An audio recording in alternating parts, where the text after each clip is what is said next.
तो स्टूडेंट देखेंगे हमारा ये क्वेश्चन क्या कह रहा है। कहता है in the given figure angle B is equal to 90 degree, x y is parallel to B C, A B is equal to 12 centimetre, A Y is equal to 8 centimetre and A X upon X B is equal to 1/2 is equal to A Y upon Y C, then find the length of A C and B C.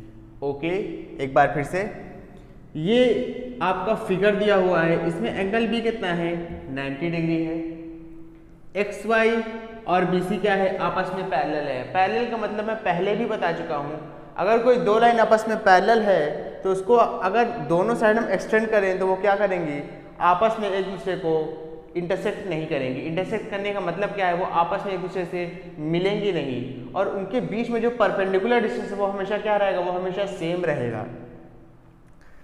A B कितना दिया है आपका 12 centimetre, A Y कितना दिया है 8 centimetre and A X upon X B का ratio is equal to 1/2 और यही रेशियो दिया है A Y upon Y C का रेशियो। तो हमको पता क्या करना है, then find the length of A C and B C. हमें ए सी और बी सी की लेंथ को फाइंड आउट करना है। ओके, तो स्टूडेंट ये बहुत आसान क्वेश्चन है, इसको देखेंगे थोड़ा ध्यान से। सॉल्यूशन, पहले कह रहा है find the length of A सी, इसकी लेंथ को पता करना है। देखिए स्टूडेंट, इसकी लेंथ को हम पता कर सकते हैं, किस तरीके से पता कर सकते हैं, जरा इस बात को यहाँ समझेंगे। आपको ए वाई दिया हुआ है, ए वाई कितना दिया हुआ है 8 सेंटीमीटर, कितना दिया हुआ है 8 सेंटीमीटर, ठीक है। और आपको ए वाई और वाई सी का रेशियो कितना दिया हुआ है 1:2। ए वाई और वाई सी का रेशियो कितना दिया हुआ है 1:2। तो इस बात को समझेंगे। देखिए ए वाई और वाई सी का रेशियो यहाँ से कितना दिया हुआ है 1/2। अच्छा, ए वाई आपको दिया हुआ है कितना 8 सेंटीमीटर, तो यहाँ लिख लीजिए 8/वाई सी इज इक्वल टू 1/2। यहाँ से हम वाई सी की वैल्यू पता कर सकते हैं सिंपल क्रॉस मल्टीप्लाई करके। तो देख लीजिए Y C is equal to हो जाएगा 8 × 2/1। तो यहाँ से जो वाई सी की वैल्यू आएगी वो हो जाएगी 16। ओके, अच्छा, हम ए सी को लिख क्या सकते हैं, ज़रा इस बात को समझिए मेरी। ए सी इज इक्वल टू हम लिख सकते हैं ए वाई प्लस वाई सी। एक बार फिर से, ए सी को हम क्या लिख सकते हैं ए वाई और वाई सी। ए सी को हम कैसे पता लगा सकते हैं, जब हम ए वाई में वाई सी को ऐड कर दें। क्या कर दें, ए वाई में वाई सी को क्या कर दें, ऐड कर दें। ए वाई आपको ऑलरेडी दिया हुआ था 8 सेंटीमीटर प्लस वाई सी कितना है, वाई सी अभी हमने निकाला है 16, इन दोनों को जोड़ देंगे तो कितना आएगा 24 सेंटीमीटर। मतलब जो हमारा पहला पार्ट है ये हो गया है। पहले पार्ट में क्या कह रहा था कि ए सी को फाइंड आउट करिए, तो आपने ए सी तो निकाल लिया। उसके बाद हमें क्या करना है, ज़रा इस बात को समझिए। इसके बाद हमें बी सी पता करना है, इसके बाद हमें क्या करना है बी सी पता करना है। तो स्टूडेंट बी सी हम एक ही शर्त पे पता कर सकते हैं जब हम इस ट्राइंगल में पाइथागोरस थ्योरम का यूज़ कर लें। वो कैसे, ज़रा समझिए मेरी बात। अभी हमको स्टूडेंट ए बी भी नहीं पता है, ए बी क्या है, नहीं ए बी पता है हमको, तो हम यहाँ सिंपली क्या कर सकते हैं पाइथागोरस थ्योरम का यूज़ कर सकते हैं। लिख लीजिए in triangle A B C by applying PT का मतलब पाइथागोरस थ्योरम। पाइथागोरस थ्योरम कहता क्या है, जरा इस बात को समझिए। h² is equal to B square plus P square. Okay, अच्छा, एबीसी ट्राइंगल के हिसाब से आपका h होगा कौन, तो आपका है ये A B C triangle. Angle B के अपोजिट वाला क्या होगा h होगा। एंगल बी के अपोजिट साइड कौन सी है, AC साइड है, तो AC क्या हो जाएगी हाइपोटेनस, तो हो जाएगा AC² इज इक्वल टू, अच्छा बेस क्या हो जाएगा, बेस होगा आपका BC। बेस क्या हो जाएगा, बेस होगा आपका BC प्लस परपेंडिकुलर क्या होगा, परपेंडिकुलर होगा आपका AB। ओके, AB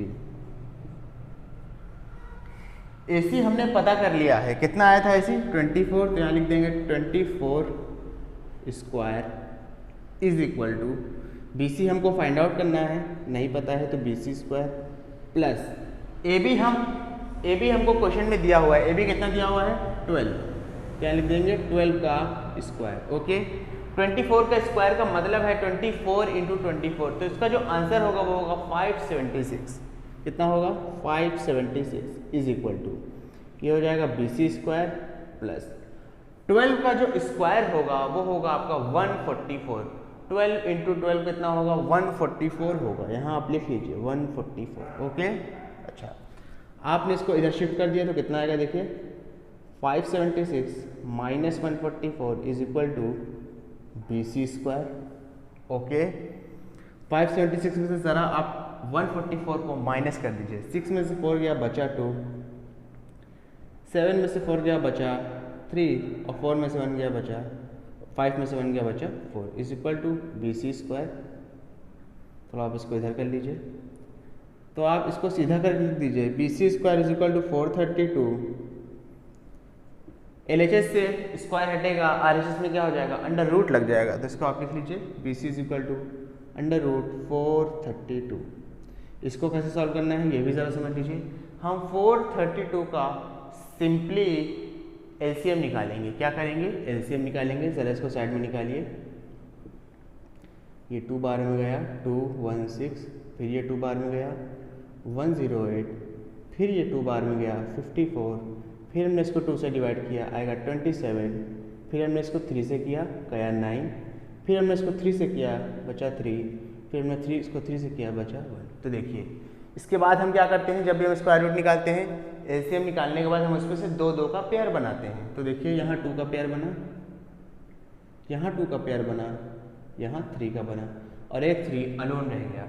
तो जिसका पेयर बनेगा उसको हम क्या करेंगे अंडर रूट के बाहर लिख देंगे। तो 2 इंटू 2 इंटू 3 इंटू, और जिसका पेयर नहीं बना है उसको हम अंडर रूट के अंदर ही छोड़ देंगे।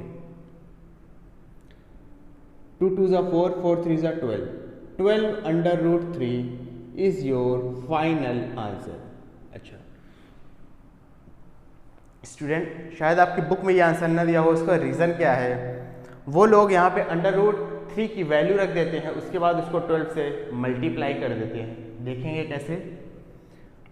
12 इंटू अंडर रूट 3 की जो डेसिमल वैल्यू होती है वो होती है 1.732।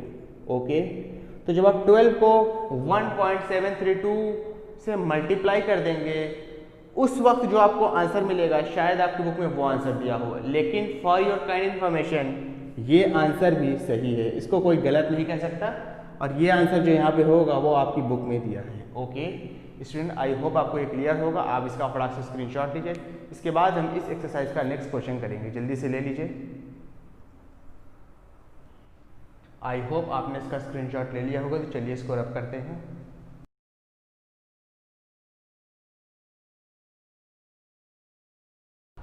तो स्टूडेंट देखेंगे हमारा क्वेश्चन नंबर 12 क्या कह रहा है। कहता है इन ट्रायंगल ABC ट्रायंगल में एंगल भी आपका कितना है 90 डिग्री है। तो हम यहाँ पे साइड में एक छोटा सा ट्रायंगल बना लेते हैं।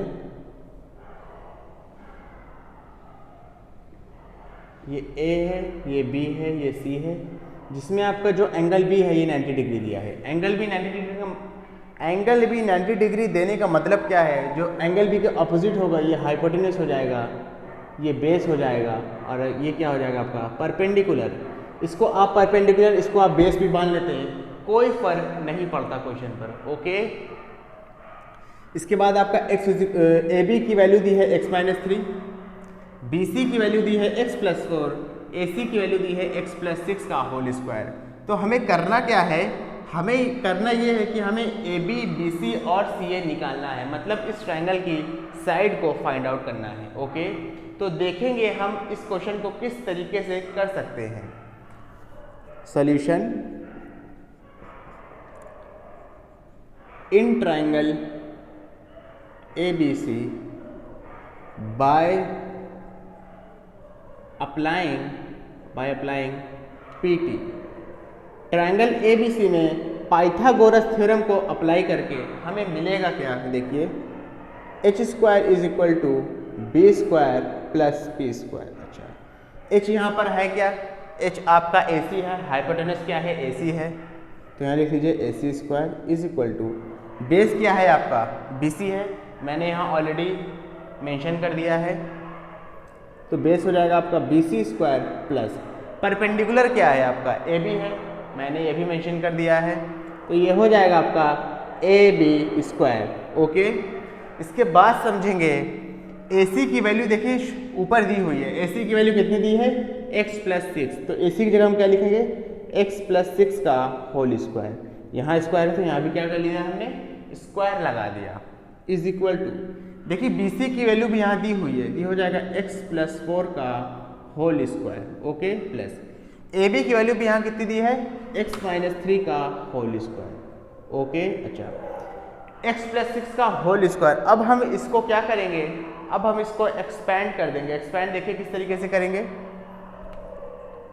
ये हो जाएगा x का स्क्वायर प्लस ये हो जाएगा 6 का square plus 2 into x into 6, मेरी बात समझिए आप, a square plus b square plus 2 into a into b. Okay, a की जगह पर आपका x है, बी की जगह पर आपका 6 है, आई होप आपको ये क्लियर होगा, is equal to x plus 4 का होल स्क्वायर, तो ये भी वही चीज़, पहले x का स्क्वायर फिर 4 का स्क्वायर फिर plus 2 into x into 4 plus ये x a माइनस बी के होल स्क्वायर से एक्सपैंड होगा, तो ये होगा a का स्क्वायर प्लस b का स्क्वायर, यहाँ माइनस है तो यहाँ भी क्या लगा देते हैं minus 2 into a into B, ए की जगह पर आपका x है, b की जगह पर आपका 3 है। आई होप आप सबको फैक्टराइजेशन आता होगा, ये आप 7th 8th में भी पढ़ के आए हैं और शायद आपने 9th में भी पढ़ा हो अभी तक के लिए।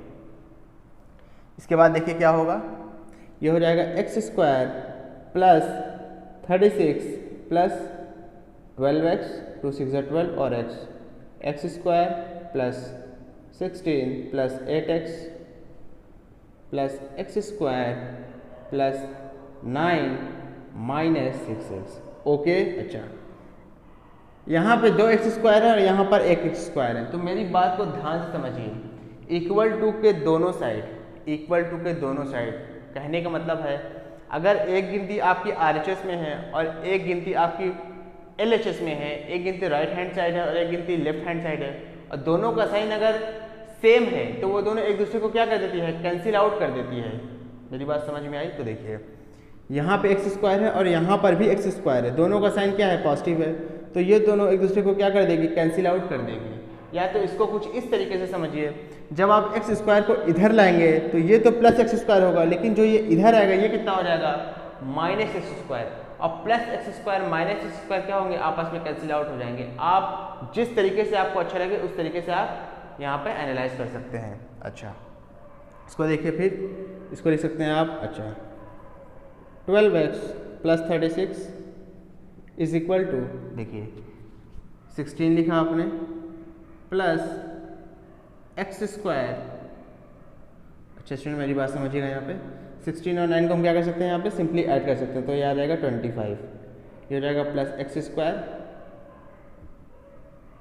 8x माइनस 6 कितना आ जाएगा, प्लस 2x। ओके, हम इस पूरी गिनती को उधर क्या कर देंगे, शिफ्ट कर देंगे, तो इधर 0 बच जाएगा, ये हो जाएगा x square plus 2x minus 14x plus 25 minus 36। देखिए मैंने कैसे किया है, पहले एक्स स्क्वायर का एक्स स्क्वायर लिख दिया, इधर 2x था तो 2x लिख दिया, इधर से मैं 12x को उधर ले गया तो कितना हो जाएगा, ये सॉरी मैंने यहाँ 14x लिख दिया है, 12x को उधर ले गया तो इसने अपना साइन चेंज कर दिया, तो ये हो गया माइनस 12x प्लस 25 इधर था तो पॉजिटिव ही है, 36 पॉजिटिव इधर था, उधर गया तो क्या हो गया, माइनस में हो गया, तो इसका जो आंसर आएगा वो हो जाएगा x square minus 10x minus 11। तो हमारी जो इक्वेशन बनी है क्वाड्रेटिक इक्वेशन, आई होप सबको सॉल्व करना आता होगा, और अगर नहीं भी आता है तो परेशान होने की कोई बात नहीं है। अभी मैं वो चैप्टर भी एकदम डिटेल में आपको क्वेश्चन बाय क्वेश्चन करवाऊंगा सेलिना से। ओके, तो आपको जो फाइनल क्वाड्रेटिक इक्वेशन आई है वो है x square minus 10x minus 11 is equal to 0। अब देखिए इसको हम सॉल्व कैसे करेंगे, ज़रा इसको हम उस साइड समझेंगे। X square minus 10x minus 11, पहले यहाँ पे लिख लीजिए एक्स स्क्वायर माइनस 10x -11। पहले जो कांस्टेंट टर्म है उसको हम एक्स स्क्वायर के कोफिशिएंट से क्या करते हैं, मल्टीप्लाई करते हैं। कांस्टेंट टर्म का मतलब जो सिर्फ नंबर है उसको हम एक्स स्क्वायर के कोफिशिएंट से क्या करते हैं, मल्टीप्लाई करते हैं। तो हमने इस 11 को क्या किया, एक्स स्क्वायर के आगे क्या है, कुछ नहीं लिखा है, इसका मतलब 1 होता है। आपको ये बात पता होनी चाहिए। 11 को हमने 1 से मल्टीप्लाई कर दिया, कितना आएगा 11। 11 को कुछ इस तरीके से तोड़ा जाए कि मल्टीप्लाई करने पे तो 11 आए, लेकिन प्लस या माइनस करने पर 10 आ जाए। एक बार फिर से, कांस्टेंट को हमने, कांस्टेंट किसे कहते हैं, जो सिर्फ नंबर होता है। कांस्टेंट को हमने एक्स स्क्वायर के कोफिशिएंट के साथ मल्टीप्लाई कराया। यहाँ एक्स स्क्वायर के आगे कुछ नहीं लिखा था, इसलिए हमने उसको क्या मान लिया, 1 मान लिया। 11 बन जाए 11। 11 को कुछ इस तरीके से तोड़ना है कि x का कोफिशिएंट आ जाए, मतलब जो x के आगे लिखा है वो आ जाए। तो 11 में से जब हम 1 माइनस करेंगे तो 10 आएगा, और जब 11 को 1 से मल्टीप्लाई कर देंगे तो 11 आएगा। आई होप आपको ये स्टेप क्लियर होगा। तो देखिए ये हो जाएगा 1x स्क्वायर, इसको आप लिख सकते हैं -x। 10 को आप कैसे ब्रेक करेंगे, 11 -1 और -11। ओके, ये हो जाएगा 1x स्क्वायर, ये हो जाएगा -11x, ये हो जाएगा +x, ये हो जाएगा -11। ओके, इसके बाद थोड़ा इसको इधर करेंगे। अब देखिए 1 हम अमूमन एज अ कोफिशिएंट लिखते नहीं है, तो हम इसको सिंपली लिख सकते हैं x square -11x +x -11। Okay, अच्छा, इसके बाद समझेंगे इन दोनों में कॉमन क्या है, x है, मतलब ऐसा न्यूमरल या ऐसी वेरिएबल जो दोनों में आ रही हो। तो x है, यहाँ से एक x निकाल लिया, x बचा, माइनस यहाँ पे से x निकाल लिया, 11 बचा, यहाँ पे 1 कॉमन ले लिया, x -11। अच्छा, अब कुछ बच्चों का सवाल होगा, सर 1 ही क्यों कॉमन लिया? बच्चे 1 इस वजह से कॉमन लिया कि ये दोनों ब्रैकेट में सेम गिनती होनी चाहिए। सेम गिनती एक ही शर्त पे आ सकती थी, यहाँ x -11 ऑलरेडी दिया हुआ है, तो जब हम 1 कॉमन लेंगे तब ही क्या होगा, x -11 कॉमन आ पाएगा। ये दोनों ब्रैकेट सेम हुआ तो इसको ले ली, x को एक बार लिख लीजिए, और जो बची हुई गिनती है उसको एक बार क्या करेंगे, हम लिख लेंगे। ओके, अच्छा, इसके बाद समझेंगे थोड़ा। ये =0 था। ओके, =0 तो मैंने लिखा नहीं है, लेकिन ये अंडरस्टूड है। ओके, आप इसमें कंफ्यूज मत होइएगा।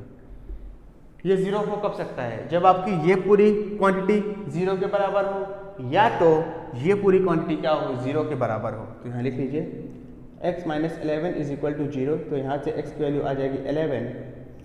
x + 1 = 0, तो यहाँ से x की वैल्यू आ जाएगी -1। अच्छा, अभी भी देखिए आपने सिर्फ x की वैल्यू पता की है, हमसे पूछा क्या है, कह रहा है find the sides of triangle. Side है कौन कौन सी, AB है, BC है और CA है।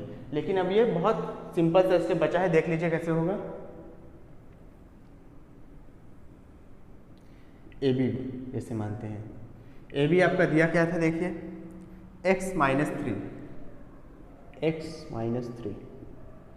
अब आपके दिमाग में ये आएगी, ये बात आएगी, सर कौन सी x की वैल्यू रखा जाए, यहाँ तो दो वैल्यू आ रही है। तो बच्चे x की हम वो वैल्यू पुट करेंगे इस इक्वेशन में जो हमें AB पॉजिटिव दे। एक बार फिर से, यहाँ पर x की 2 वैल्यू है, आप कंफ्यूज हो जाएंगे, सर यहाँ पे x की कौन सी वैल्यू रखें, तो x की हम वो वैल्यू रखेंगे जो हमें AB क्या दे, पॉजिटिव दे, मतलब साइड नेगेटिव नहीं आनी चाहिए। तो जब आप यहाँ -1 रखेंगे तो -1 और -3 मिलकर -4 हो जाएगा, जो नेगेटिव हो जाएगा, जो कि रॉन्ग है। तो हम x की जगह क्या रखेंगे, x की जगह हम सिंपली 11 रखेंगे। तो लिख लीजिए 11 - 3, ये हो जाएगा आपका 8, मतलब AB जो है वो कितना है आपका 8 सेंटीमीटर।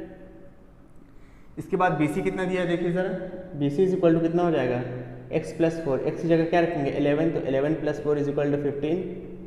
इसके बाद क्या दिया ज़रा देखिए, AC हो जाएगा आपका x + 6, x की जगह हम रखेंगे 11, तो 11 + 6 = 17। सबके आगे क्या लगा देंगे, सेंटीमीटर लगा देंगे। And this is your final answer. Okay student, I hope आपको ये क्लियर होगा। आप इसका फटाक से स्क्रीनशॉट लीजिए, उसके बाद हम इस एक्सरसाइज का नेक्स्ट क्वेश्चन करेंगे। जल्दी से ले लीजिए। आई होप आपने इसका स्क्रीनशॉट ले लिया होगा। तो चलिए इसको रब करते हैं। तो स्टूडेंट देखिए, हमारे लास्ट क्वेश्चन का सेकंड पार्ट क्या कह रहा है, बस यहाँ पे AB, BC और CA की वैल्यू चेंज कर दी गई है, बाकी कंसेप्ट वही हम उसी तरीके से करेंगे। तो पहले लिख लीजिए, in triangle ABC by applying by applying PT का मतलब पाइथागोरस थ्योरम। तो ये हो जाएगा h square is equal to B square plus P square. H यहाँ पर है क्या आपका ए सी है, तो A C square is equal to b क्या है आपका बी सी है, तो B C square plus p क्या है आपका परपेंडिकुलर ए बी है, तो ये हो जाएगा ए बी का स्क्वायर। ओके, इसके बाद देखिए ए सी की यहाँ पे वैल्यू कितनी दी है 4x प्लस 5, तो लिख लीजिए 4x प्लस 5 का whole square is equal to B C यहाँ पर कितना दिया है 4x प्लस 4 का whole square plus A B कितना दिया है x का square. A B simply x दिया था तो x का स्क्वायर लिख दिया हमने डायरेक्ट। इसको ओपन कर लीजिए, हो जाएगा 4x का होल स्क्वायर प्लस 5 का square plus 2 into 4x into 5, ये भी हो जाएगा 4x का होल स्क्वायर प्लस 4 का square plus 2 into 4x into 4 and plus x square. Okay, इससे पहले मैंने कुछ बात बताई थी, क्या थी, अगर इज इक्वल टू के दोनों साइड सेम गिनती हो या सेम वेरिएबल है तो वो दोनों एक दूसरे से कैंसिल आउट हो जाते हैं। बस कंडीशन क्या है, उन दोनों का साइन भी सेम होना चाहिए। 4x स्क्वायर यहाँ भी 4x स्क्वायर, दोनों का साइन क्या है पॉजिटिव है, दोनों एक दूसरे से क्या हो जाएंगे कैंसिल आउट हो जाएंगे। आपको इसे एक्सपेंड करने की ज़रूरत ही नहीं है। 5 का स्क्वायर हो जाएगा 25 प्लस 5 4 20 और 2 ये हो जाएगा 40x इज इक्वल टू हो जाएगा 16 प्लस 4 4 16 और 2 32x plus x square. Okay, हम क्या करेंगे इस पूरी गिनती को उधर शिफ्ट कर देंगे, तो इधर 0 बचेगा is equal to x square plus 32x minus 40x plus 16 and minus 25। क्या किया देख लीजिए, एक्स स्क्वायर ऑलरेडी यहाँ पे लिखा है तो लिख दिया, उसका साइन चेंज नहीं होगा क्योंकि वो अपनी जगह पर है। 32x लिखा, 40x उधर गया है तो इसको माइनस में कर दिया, प्लस 16 लिखा, 25 उधर गया तो इसको हमने क्या कर दिया माइनस कर दिया, तो 0 इज इक्वल टू हो जाएगा x square plus plus minus minus 40 में से 32 गया बचा 8x, साइन लगा बड़ी गिनती का, बड़ी गिनती नेगेटिव में है तो नेगेटिव लगा दिया, ये भी प्लस माइनस माइनस 25 में से 16 गया बचेगा 9, साइन लगेगा बड़ी गिनती का, तो बड़ी गिनती किसमें है नेगेटिव में है। ओके, तो मतलब जो हमारे फाइनल हमें क्वाड्रेटिक इक्वेशन मिली जो हमें सॉल्व करनी है वो है x square minus 8x minus 9। फिर वही चीज़ इस कोफिशिएंट को इस कांस्टेंट को क्या करते हैं हम एक्स स्क्वायर का कोफिशिएंट से मल्टीप्लाई कर देते हैं। एक्स स्क्वायर का कोफिशिएंट कुछ नहीं दिया, इसका मतलब अंडरस्टूड है वो 1 है, तो 9 को 1 से मल्टीप्लाई किया तो आपका 9 आ गया। 9 को इस तरीके से ब्रेक करिए कि 8 आ जाए, तो 9 में से 1 जाएगा तो 8 बचेगा और 9 को 1 से मल्टीप्लाई कर देंगे तो 9 आएगा। ओके, तो इसको लिख सकते हैं 1x स्क्वायर माइनस एक्स, 8 को हम क्या लिख सकते हैं 9 माइनस 1 माइनस ऑफ 9। ओके, इसको थोड़ा इधर लिखेंगे तो ये हो जाएगा 1x square minus 9x plus x minus 9। अच्छा, ये स्टेप कैसे आया आई होप आपको क्लियर होगा। माइनस एक्स को जब 9 से मल्टीप्लाई करा तो माइनस 9x आ गया, माइनस एक्स को जब हमने माइनस 1 से मल्टीप्लाई करा तो क्या आ गया प्लस x आ गया या प्लस 1x आ गया, आप दोनों में से कुछ भी लिख सकते हैं। 1 as a coefficient of x square हम अमूमन लिखते नहीं है तो इसको हम नहीं लिखेंगे, तो x square minus 9x plus x minus 9, इन दोनों में कॉमन निकालेंगे तो x आएगा, अंदर क्या बचेगा x माइनस 9 प्लस, अब देखिए यहाँ तो x माइनस 9 कॉमन यहाँ भी आना चाहिए लेकिन यहाँ तो ऑलरेडी दिया है तो हम कॉमन क्या लेंगे 1 लेंगे, प्रीवियस क्वेश्चन में मैं बता चुका हूँ। ये हो जाएगा x माइनस 9, ये हो जाएगा आपका x plus 1। Okay, is equal to 0, हर जगह तो ये अंडरस्टूड है। ये दोनों 0 के बराबर का हो सकते हैं, जब या तो ये 0 होगा या तो ये 0 होगा, तो हम दोनों कंडीशन को यहाँ पर सॉल्व कर लेंगे। x minus 1 is equal to 0, तो x इज इक्वल टू 9 आ जाएगा, x plus 1 is equal to 0, तो x इज इक्वल टू क्या आ जाएगा माइनस 1। ओके, अच्छा उसके बाद देखेंगे, अभी हमें x की वैल्यू पता चली है, a b b c और c नहीं पता चला है, तो हम क्या करेंगे x की वैल्यू यहाँ पुट करके फाइंड आउट कर लेंगे। a b दिया कितना था सारा क्वेश्चन में, देखिए a b आपका दिया है x, तो x की कौन सी वैल्यू लेंगे, x की हमेशा पॉजिटिव वैल्यू लेते हैं, आपको ये पता होना चाहिए। तो इन दोनों में से पॉजिटिव क्या है 9, क्योंकि a b कभी भी माइनस 1 सेंटीमीटर नहीं हो सकता, वो हमेशा क्या होगा पॉजिटिव में होगा, तो a b कितना आ गया आपका, a b हो गया आपका 9 सेंटीमीटर। ओके, आई होप आपको क्लियर होगा। इसके बाद क्या करेंगे, इसके बाद हम bc करेंगे, bc is equal to, bc कितना दिया जरा इस बात को समझे। तो जैसा कि मैं आपको बता रहा था bc कितना दिया हुआ है 4x प्लस 4, तो यहाँ हम x की वैल्यू पुट कर देंगे, x की कौन सी वैल्यू जिस पे हमको रिजल्ट पॉजिटिव मिले, तो यहाँ पर आप 9 रख देंगे। 4 × 9 + 4, 4 9 36, 36 और 4 जोड़ देंगे उसमें कितना आ जाएगा 40। तो बी सी की वैल्यू कितनी आ गई 40। उसके बाद सी ए कितना दिया है ज़रा इस बात को समझें। सी ए आपको क्वेश्चन में दिया था 4x + 5, ए सी कहिए चाहे सी ए कहिए कोई फ़र्क नहीं है, कितना दिया था 4x + 5, ये हो जाएगा 4 × 9 + 5, 4 9 36 और +5 कितना हो जाएगा 41। And this is your final answer. Okay student, I hope आपको ये क्लियर होगा। अगर आपको ये वीडियो पसंद आई हो तो इस वीडियो को लाइक करें, कमेंट करें और इस वीडियो को उन बच्चों तक ज़रूर पहुंचाएं जो कोचिंग को अफोर्ड नहीं कर सकते। Thank you.